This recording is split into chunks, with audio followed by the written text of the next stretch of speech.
पूनम ढिल्लों 80 और 90 के दशक की बॉलीवुड की सबसे खूबसूरत और टैलेंटेड एक्ट्रेसेस में से एक रही हैं। उन्होंने अपने दमदार अदाकारी से दर्शकों के दिलों में जगह बनाई थी। पूनम ढिल्लों ने सुनील दत्त और फारूक शेख जैसे दिग्गज अभिनेताओं के साथ काम कर अपने करियर की शुरुआत की थी। 80 के दशक की जानी मानी एक्ट्रेस पूनम ढिल्लों अपनी बेहतरीन फैशन सेंस से ये कई ट्रेंड लाई। वही पहली ही फिल्म में स्विम सूट पहनकर इन्होंने काफ़ी सुर्खियां बटोरी थी। इनकी बोल्डनेस का अंदाज़ा इस बात से लगाया जा सकता है कि जब एक बार इन्हें पता चला कि पति का अफेयर है, तो इन्होंने अपने पति को सबक सिखाने के लिए खुद भी एक एक्स्ट्रा मैरिटल अफेयर शुरू कर दिया था। मिस यंग इंडिया बनने, यश चोपड़ा के सामने शर्त रखने से लेकर शशि कपूर से थप्पड़ खाने तक, आज की इस वीडियो में मैं आपको ये सब बताऊंगी। पूनम ढिल्लों का जन्म 18 अप्रैल साल 1962 को कानपुर, उत्तर प्रदेश में हुआ था। इनके पिता एयरफोर्स में एयरक्राफ्ट इंजीनियर थे। पढ़ाई के दिनों में पूनम ढिल्लों बेहद सीधी सादी लड़की हुआ करती थी। जब ये 8वीं क्लास में थी, तब राजेश खन्ना एक शूटिंग के सिलसिले में कानपुर के माउंट व्यू होटल में ठहरे थे। स्कूल की सारी सहेलियों ने शूटिंग देखने के लिए पूनम ढिल्लों को राज़ी कर लिया और वो होटल पहुंच गई। राजेश खन्ना अपनी टीम के साथ चाय पी रहे थे कि उनकी नज़र दूर खड़ी पूनम पर पड़ी। काका यानी राजेश खन्ना ने इशारा कर उन्हें अपने पास बुलाया। घबराते हुए पूनम ढिल्लों राजेश खन्ना के पास पहुंची। राजेश खन्ना ने कहा, तुम्हारी आंखें बहुत खूबसूरत हैं, क्या मेरी फिल्म में काम करोगी? ये सुनकर पूनम ढिल्लों दंग रह गई और उन्होंने कहा, मैं बहुत छोटी हूँ और अभी सिर्फ पढ़ाई कर रही हूँ, फिल्मों में काम नहीं करूँगी।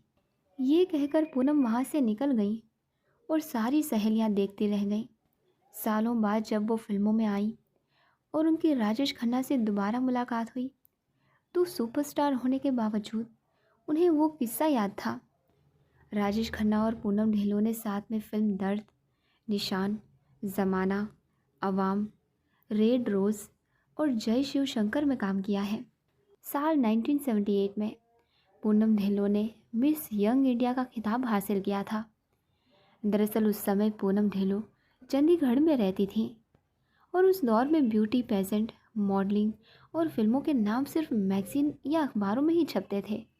जैसे ही पूनम को पता चला कि शहर में मिस यंग इंडिया कॉन्टेस्ट हो रहा है, तो उन्होंने इसे देखना चाहा, लेकिन आम जनता को कोई इनविटेशन नहीं था। ऐसे में पूनम और उनकी दोस्तों ने सोचा कि क्यों ना पार्टिसिपेट कर लें, ऐसे में उन्हें शो भी देखने को मिलेगा। पूनम गई और जीत भी गई, लेकिन अब दिक्कत ये थी कि ये खबर घर वालों को पता चलेगी तो उनके गुस्से का सामना करना पड़ेगा। खैर, पूनम ढिल्लों की जीत से उनके घर वाले काफ़ी खुश हुए थे। मिस यंग इंडिया बनने के बाद जब इन पर यश चोपड़ा की नज़र पड़ी, तो उन्होंने तुरंत अपनी अगली फिल्म त्रिशूल ऑफ़र कर दी।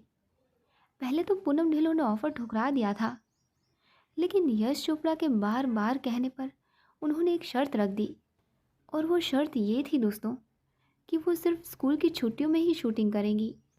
जाहिर है कि यश चोपड़ा मान गए और पूनम ने त्रिशूल फिल्म से बॉलीवुड डेब्यू किया। 16 साल की उम्र में पहली ही फिल्म में इन्होंने स्विम सूट पहना था। 10वीं क्लास में ही ये फिल्मों की जानी मानी हस्ती बन गई थी। यश चोपड़ा के साथ की गई पूनम ढिल्लों की कम बजट की दूसरी फिल्म नूरी, ये ज़बरदस्त हिट रही और इसके लिए उन्हें बेस्ट एक्ट्रेस का नॉमिनेशन और फेम भी मिला। त्रिशूल फिल्म की शूटिंग के समय शशि कपूर ने पूनम ढिल्लों को थप्पड़ मारा था दोस्तों। वैसे तो ये थप्पड़ स्क्रिप्ट का हिस्सा था, लेकिन यश चोपड़ा ने शशि कपूर से कहा था कि इस सीन को एक बार में परफेक्शन से करें। परफेक्शन की चाह में शशि कपूर ने पूनम ढिल्लों को असली और ज़ोरदार का थप्पड़ मार दिया।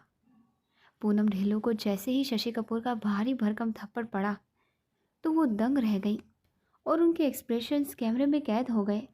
शॉट खत्म होते ही शशि कपूर ने उनसे माफ़ी मांगी और मामला समझाया था। साथ फिल्में करते हुए पूनम ढिल्लों और पद्मिनी कोल्हापुरी अच्छी दोस्त बन गई थी। पद्मिनी प्रोड्यूसर प्रदीप शर्मा से प्यार करती थी, लेकिन उनके घरवाले दोनों की शादी के खिलाफ थे। घरवाले नहीं माने, तो पद्मिनी ने 21 साल की उम्र में घर से भागकर प्रदीप से शादी करने का फैसला किया और इस काम में उनके दोस्त यानी पूनम ढिल्लों ने उनकी मदद की थी। पूनम के अफरा तफरी में उनके लिए दुल्हन के कपड़े जुगाड़े और गहनों का भी इंतज़ाम किया। पद्मिनी ने अपनी शादी में पूनम के दिए हुए कपड़े पहने थे। हिंदी सिनेमा में 1985 से 1986 के समय वैनिटी वैन की शुरुआत करने का क्रेडिट पूनम ढिल्लों को ही दिया जाता है। वैनिटी वैन आने से पहले पूनम ढिल्लों को आउटडोर शूटिंग के कपड़े बदलने और दूसरे कामों में काफ़ी दिक्कतें आती थीं। जब पूनम ढिल्लों ने पहली वैनिटी बनवाई तो अमिताभ बच्चन ने उसका उद्घाटन किया था। अनिल कपूर और श्रीदेवी भी इसमें शामिल हुए थे। आज भी कई हीरोइनें पूनम ढिल्लों को वैनिटी वैन का कल्चर लाने पर शुक्रिया अदा करती हैं। पूनम ढिल्लों को पॉपुलैरिटी दिलाने वाली फिल्म नूरी थी।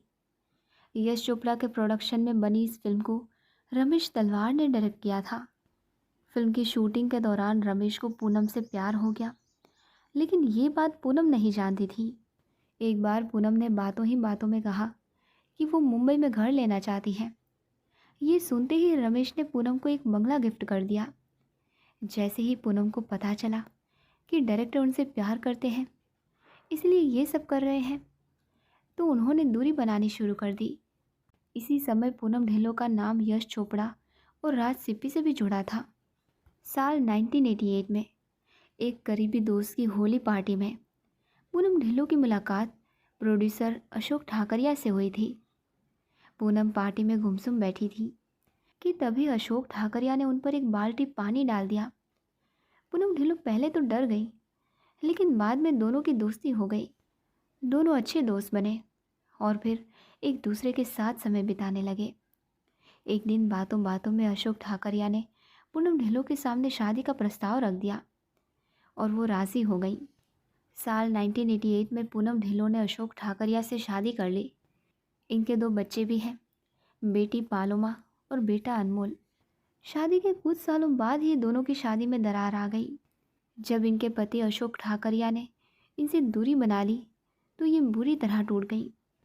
कुछ साल बाद यानी साल 1994 में इन्हें पता चला कि अशोक ठाकरिया का दूसरी महिला से अफेयर है। पूनम ढिल्लों को जैसे ही इनके पति की बेवफाई की खबर मिली तो उन्होंने पति को सबक सिखाने के लिए जानबूझकर एक्स्ट्रा मैरिटल अफेयर कर लिया। हालांकि महज ये दिखावे के लिए था। आखिरकार तंग आकर पूनम ढिल्लों ने साल 1997 में अपने पति से तलाक ले लिया। दोनों बच्चों की कस्टडी पूनम ढिल्लों को ही मिली थी।